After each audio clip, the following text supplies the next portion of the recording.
విశాఖలో వైసీపీ హయాంలో భూ అక్రమాలపై కూటమి ప్రభుత్వం కొరడా జలిపించింది. హయగ్రీవ సంస్థకు కేటాయించిన భూములను వెనక్కి తీసుకుంది. హయగ్రీవ సంస్థ అడుగడుగునా అక్రమాలకు పాల్పడిందని, నిబంధనలకు విరుద్ధంగా కేటాయించిన భూముల్లో స్థిరాస్తి వ్యాపారం చేసిందని ప్రభుత్వం నిర్ధారించింది. భూములు వెనక్కి తీసుకుని ప్రజావసరాలకు వినియోగించాలని విశాఖ జిల్లా కలెక్టర్కు ఆదేశాలిస్తూ ఉత్తర్వులు జారీ చేసింది.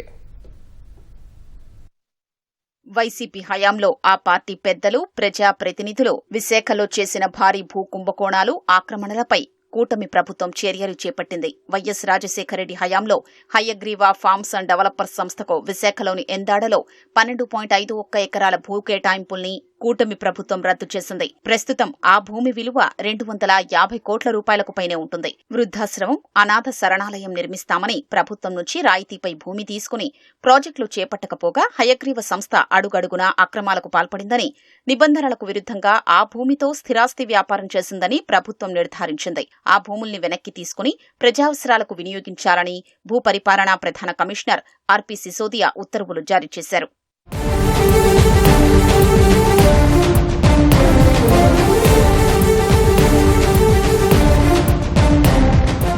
వైఎస్ రాజశేఖరరెడ్డి హయాంలో మొదలై జగన్ పాలనలోనూ అనేక మలుపులు తిరిగిన హయగ్రీవ భూ కుంభకోణంలో అడుగడుగునా వైసీపీ నాయకుల మోసం, కుట్ర కనిపిస్తాయి. వైసీపీ నేత, విశాఖ మాజీ ఎంపీ ఎంవీవీ సత్యనారాయణ, మాజీ ముఖ్యమంత్రి జగన్ కు సన్నిహితుడైన ఆడిటర్ గన్నమనేని వెంకటేశ్వరరావు జీవీలది హయగ్రీవ భూ కుంభకోణంలో కీలక పాత్ర.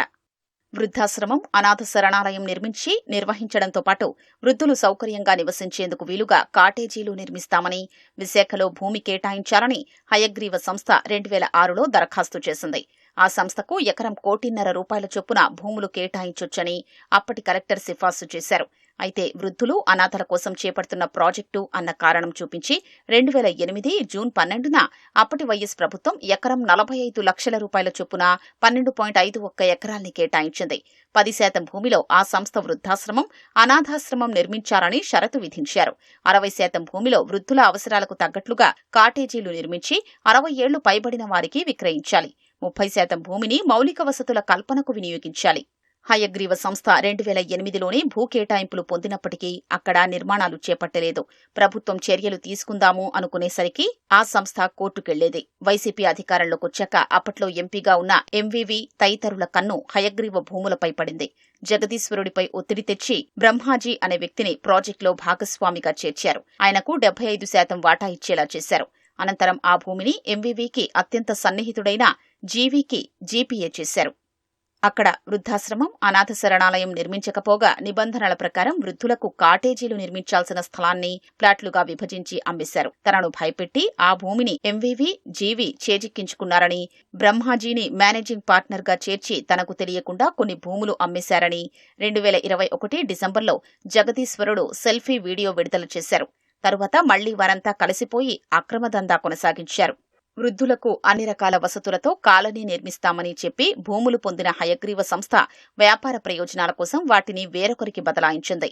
ఇది స్థిరాస్తి వ్యాపారమే అని, ఏ అవసరాల కోసం ఆ భూమిని తీసుకుందో దాన్ని హయగ్రీవ నెరవేర్చనందున భూ కేటాయింపులు రద్దు చేయాలంటూ 2022 జనవరి 4న అప్పటి జిల్లా కలెక్టర్ మల్లికార్జున రెవెన్యూ శాఖ ముఖ్య కార్యదర్శికి లేఖ రాశారు. వైసీపీ పెద్దలు అదే కలెక్టర్పై ఒత్తిడి తెచ్చి హయగ్రీవ సంస్థకు గ్రీన్ సిగ్నల్ ఇప్పించారు. హయగ్రీవ సంస్థ అక్కడ నిర్మాణ ప్రాజెక్టులు చేపట్టింది. రాష్ట్రంలో కూటమి ప్రభుత్వం ఏర్పడ్డాక ఎంవీవీ, జీవీ, గద్దె బ్రహ్మాజీలపై 2024 జూన్లో ఆరిలోవా పోలీస్ స్టేషన్లో జగదీశ్వరుడు మళ్లీ ఫిర్యాదు చేశారు. తనను భయపెట్టి భూములు లాక్కున్నారని ఫిర్యాదు చేశారు. మనీ లాండరింగ్ నిరోధక చట్టం కింద ఈడీ గతేడాది అక్టోబర్లో పలుచోట్ల సోదాలు చేసింది. బ్రహ్మాజీ ద్వారా హయగ్రీవ ప్రాజెక్టును గుప్పిట్లోకి తీసుకున్న తర్వాత ఎంవీవీ, జీవీలు 2021, 2022 సంవత్సరాల్లో 30 కంటే ఎక్కువ సేల్ డీడ్లు, ఒప్పందాలు చేసుకున్నారు. 87.64 కోట్ల రూపాయల ఆదాయం పొందారు. 2011 నుంచి 2019 మధ్య జగదీశ్వరుడు కూడా 8 మందితో విక్రయ ఒప్పందాలు కుదుర్చుకుని లబ్ధి పొందారు. అందుకే ఆయన ఆస్తుల్ని కూడా జప్తు చేశామని ఈడీ వెల్లడించింది.